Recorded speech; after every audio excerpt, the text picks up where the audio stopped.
قرآن سننے کے لیے فرشتوں کا آنا۔ ایک صحابی رضی اللہ تعالی عنہ اپنے گھر کے اندر تہجد میں قرآن مجید پڑھ رہے تھے۔ طبیعت ایسی مچل رہی تھی کہ جی چاہتا تھا کہ ذرا جہر یعنی اونچی آواز سے پڑھیں، مگر قریب ہی ایک گھوڑا بندھا ہوا تھا اور چارپائی پر بچہ لیٹا ہوا تھا۔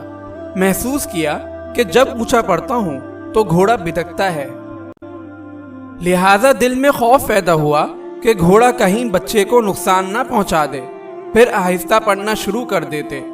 ساری رات یہی معاملہ ہوتا رہا۔ جب تہجد مکمل کی اور دعا کے لیے ہاتھ اٹھائے تو کیا دیکھتے ہیں کہ کچھ ستاروں کی مانند روشنیاں ہیں جو ان کے سر کے اوپر آسمان کی طرف واپس جا رہی ہیں۔ یہ ان روشنیوں کو دیکھ کر حیران ہوئے۔ صبح ہوئی تو وہ صحابی نبی کریم صلی اللہ علیہ وسلم کی خدمت میں حاضر ہوئے۔